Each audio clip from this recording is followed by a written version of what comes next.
Merci, Monsieur le Président. Monsieur le ministre de la Santé, la crise sanitaire que nous traversons bouleverse nos habitudes, notre vie quotidienne et nous plonge dans un malaise de plus en plus prégnant. Cependant, elle doit aussi nous faire réfléchir, nous remettre en question afin d'anticiper plutôt que de subir. Lorsque l'on regarde dans les autres pays, on constate des solutions nouvelles, comme par exemple le Zendal à Madrid, un hôpital construit en 100 jours et pouvant accueillir jusqu'à 1000 malades du Covid. Bien sûr, dans cette infrastructure, il n'y a pas de bloc opératoire, d'ascenseur, simplement des lits, des médecins et des infirmières.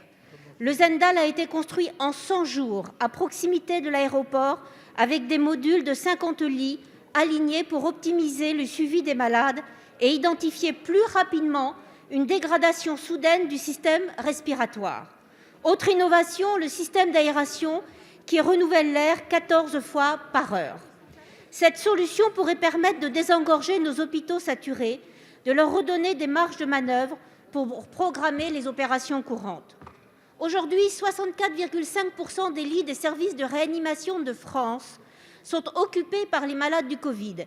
Et nous savons bien que c'est ce qui risque de saturation qui peut entraîner le confinement du pays.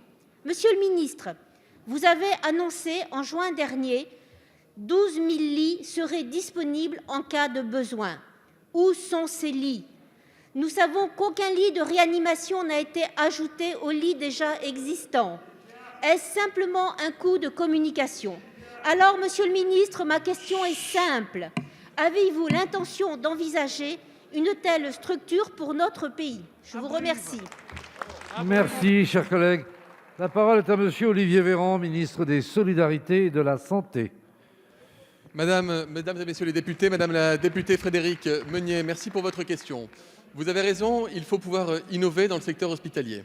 L'Espagne a innové, vous l'avez cité, l'Espagne d'ailleurs qui fait face à une demande accrue de soins, c'est une situation que nous suivons de près. J'étais avec mon homologue espagnol, la nouvelle ministre de la Santé espagnole, pour discuter avec elle et nous échangeons éventuellement sur les besoins respectifs, de la même manière que nous l'avons fait avec le Portugal, à qui nous avons tendu la main pour les aider dans cette période très particulière de vague épidémique à laquelle ils font face. Madame la députée, ne croyez pas qu'il n'y a pas d'innovation en France. Et je suis sûr que si vous vous rendez dans un certain nombre d'hôpitaux, vous découvrirez aussi toutes les innovations qui ont été portées par les équipes médicales et paramédicales. Par exemple, Madame la députée, sachez qu'il y a de plus en plus d'unités de réanimation qui ont mis en place, parfois même dans le hall de la réanimation, des structures pour de la réadaptation précoce pour des patients qui auraient été intubés longtemps ou qui auraient été trachéotomisés, avec de la kiné spécialisée pour leur permettre de rentrer plus vite chez eux. L'innovation en France, c'est aussi le lien ville-hôpital qui s'est énormément consolidé au décours et à l'occasion de la deuxième vague, avec des prises en charge précoces par de l'oxygénothérapie à domicile, la prise en charge de médicaments avec des protocoles partagés entre la ville et l'hôpital qui permet de retarder les admissions à l'hôpital. C'est aussi l'amélioration par l'Optiflow et tous les traitements dont nous disposons qui permettent d'avoir un gain équivalent à environ 400 à 500 lits de réanimation qui ne sont plus aujourd'hui utilisés compte tenu de l'amélioration des pratiques. L'innovation est partout, elle est évidemment en France, elle est aussi à l'étranger.